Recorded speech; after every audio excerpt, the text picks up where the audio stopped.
My name is Janie. I'm a junior. My student number is 8. The title of the speech is How to Stop Torture. The speaker of the speech is Karen Xie. In 1994, I walked into a prison in Cambodia and I met a 12-year-old boy who had been tortured and was denied access to counsel. And as I looked into his eyes, I realized that for the hundreds of letters I had written for political prisoners, that I would never have written a letter for him because he was not a 12-year-old boy who had done something important for anybody. He was not a political prisoner. He was a 12-year-old boy who had stolen a bicycle. What I also realized at that point was that it was not only Cambodia, but of the 113 developing countries that torture, 93 of these countries have all passed laws that say that you have a right to a lawyer and you have a right not to be tortured. And what I realized was that there was an incredible window of opportunity for us as a world community to come together and end torture as an investigative tool. We often think of torture as being political torture or reserved for just the worst. But in fact, 95% of torture today is not for political prisoners. It is for people who are in broken down legal systems. And unfortunately, because torture is the cheapest form of investigation, it's cheaper than having a legal system. Cheaper than having a lawyer and early access to counsel. It is what happens most of the time. I believe today that it is possible for us as a world community, if we make a decision, to come together and end torture as an investigative tool in our lifetime, but it will require 3 things. First is the training, empowerment, and connection of defenders worldwide. The second is ensuring that there is systematic early access to counsel. And the third is commitment. So, in the year 2000, I began to wonder, what if we came together? Could we do something for these 93 countries? And I founded International Bridges to Justice, which has a specific mission of ending torture as an investigative tool and implementing due process rights in the 93 countries by placing trained lawyers at an early stage in police stations and in courtrooms. My first experiences, though, did come from Cambodia. And at the time, I remember first coming to Cambodia, and there were, in 1994, still less than 10 attorneys in the country because the Khmer Rouge had killed them all. And even 20 years later, there was only 10 lawyers in the country. So consequently, you'd walk into a prison and not only would you meet 12-year-old boys, you'd meet women and you'd say, "Why are you here?" Women would say, "Well, I've been here for 10 years because my husband committed a crime, but I can't find him." So it's just a place where there was no rule of law. The first group of defenders came together, and I still remember, as I was training, I said, "Okay, what do you do for an investigation?" And there was silence in the class. And finally one woman stood up, an audible name, and she said, "Crew," which means teacher. She said, "I have defended more than 100 people, and I've never had to do any investigation because they all come with confessions." And we talked about, as a class, the fact that number 1, the confession might not be reliable, but number 2, we did not want to encourage the police to keep doing this, especially as it was now against the law. And it took a lot of courage for these defenders to decide that they would begin to stand up and support each other in implementing these laws. And I still remember the first cases where they came, all 25 together. She would stand up, and they were in the back, and they all would support her. And the judges kept saying, "No, no, no, no. We're going to do things the exact same way we've been doing them." But one day, the perfect case came, and it was a woman who was a vegetable seller. She was sitting outside of a house. She said she actually saw the person run out, who she thinks stole whatever the jewelry was, but the police came. They got her. There was nothing on her. She was pregnant at the time. She had cigarette burns on her. She'd miscarried. And when they brought her case to the judge, for the first time he stood up and he said, "Yes, there's no evidence except for your torture confession, and you will be released." And the defenders began to take cases over and over again, and you will see. They have step by step began to change the course of history in Cambodia. But Cambodia is not alone. I used to think, well, is it Cambodia or is it other countries? But it is in so many countries. In Burundi, I walked into a prison and it wasn't a 12-year-old boy, it was an 8-year-old boy for stealing a mobile phone. Or a woman. I picked up her baby, really cute baby. I said, "Your baby is so cute." It wasn't a baby. She was 3. And she said, "Yeah, but she's why I'm here." Because she was accused of stealing 2 diapers and an iron for her baby and still had been in prison. And when I walked up to the prison director, I said, "You've got to let her out. A judge would let her out." And he said, "Okay, we can talk about it. But look at my prison.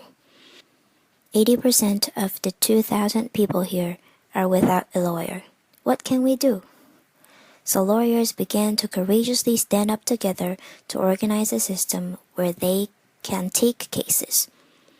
But we realized that it's not only the training of the lawyers, but the connection of the lawyers that makes a difference. For example, in Cambodia, it was that inaudible name did not go alone, but she had 24 lawyers with her who stood up together. And in the same way in China, they always tell me, it's like a fresh wind in the desert when we can come together.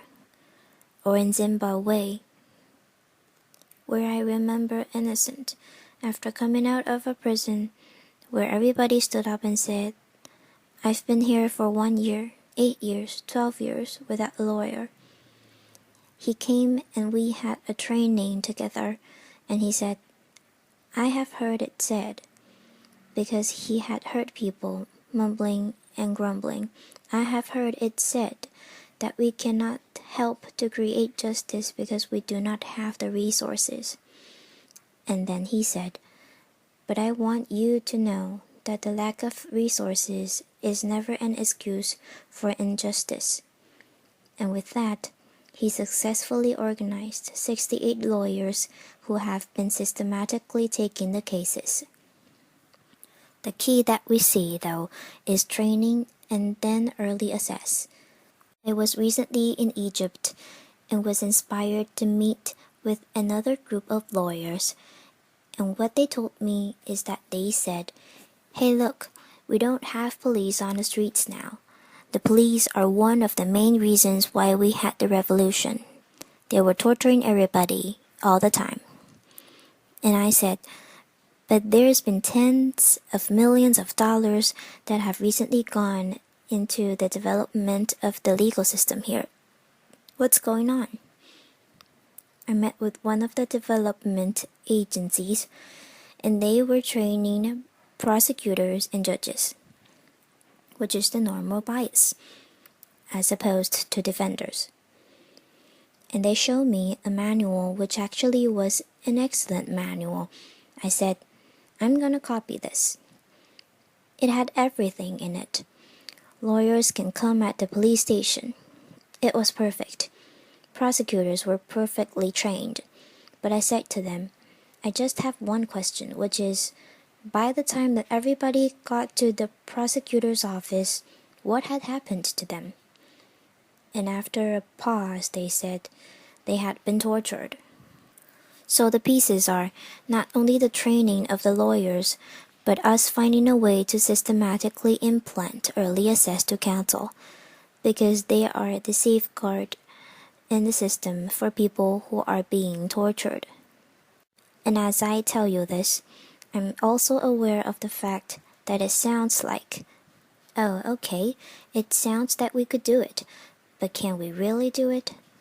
Because it sounds big. And there are many reasons why I believe it's possible. The first reason is the people on the ground who find ways of creating miracles because of their commitment. It's not only innocent, who I told you about Zimbabwe, but defenders all over the world who are looking for these pieces. We have a program called Justice Makers, and we realized there are people that are courageous and want to do things, but how can we support them? So, it's an online contest where it's only $5,000 if you come up with an innovative way of implementing justice. And there are 30 justice makers throughout the world, from Sri Lanka to Swaziland to the DRC, who with $5,000 do amazing things through SMS programs, through paralegal programs, through whatever they can do. And it's not only these justice makers, but people we courageously see figure out who their networks are and how they can move it forward. So in China, for instance, great laws came out where it says police cannot torture people or they will be punished. And I was sitting side by side with one of our very courageous lawyers and said, how can we get this out? How can we make sure that this is implemented? This is fantastic. And he said to me, well, do you have money? And I said, no. And he said, that's okay. We can still figure it out. And on December 4th, he organized 3,000 members of the Youth Communist League from 14 of the top law schools who organized themselves, developed posters with the new laws, and went to the police stations and began what he says is a non-violent legal revolution to protect citizen rights. So I talked about the fact that we need to train and support defenders. We need to systematically implement early access to counsel. But the third and the most important thing is that we make a commitment to this. And people often say to me, you know, this is great, but it's widely idealistic. Never going to happen. And the reason that I think that those words are interesting is because those were the same kinds of words that were used for people who decided they would end slavery or end apartheid. It began with a small group of people who decided they would commit. Now, there's one of our favorite poems from the defenders, which they share from each other, is, take courage, friends. The road is often long. The path is never clear, and the stakes are very high. But deep down, you are not alone. And I believe that if we can come together as a world community to support not only defenders, but also everyone in the system who is looking towards it, we can end torture as an investigative tool. I end always because I'm sure the questions are, and I'd be happy to talk to you at any point. But what can I really do? Well, I would say this. First of all, you know what you can do. But second of all, I would leave you with the story of Vishnu, who actually was my inspiration for starting International Bridges to Justice. Vishnu was a 4-year-old boy when I met him who was born in a Cambodian prison in Kandal province. But because he was born in the prison, everybody loved him, including the guards. So he was the only one who was allowed to come in and out of the bars. So there's bars. And by the time that Vishnu was getting bigger, which means what gets bigger? Your head gets bigger. So he would come to the first bar, the second bar, and then the third bar. And then really slowly moves his head so he could fit through and come back third, second, first. And he would grab my pinky. Because what he wanted to do every day is he wanted to go visit. He never quite made it to all of them every day, but he wanted to visit all 156 prisoners. And I would lift him. And he would put his fingers through. Or if they were dark cells, it was like iron corrugated, and he would put his fingers through. And most of the prisoners said that he was their greatest joy and their sunshine, and they looked forward to him. And I was like, here's Vishnu. He's a 4-year-old boy. He was born in the prison with almost nothing, no material goods, but he had a sense of his own heroic journey, which I believe we are all born into. He said, probably I can't do everything, but I'm one. I can do something, and I will do the one thing that I can do. So I thank you for having the prophetic imagination to imagine a shaping of a new world with us together, and invite you into this journey with us. Thank you. Applause. Thank you. Applause. Thank you. Applause. This is the end of the speech.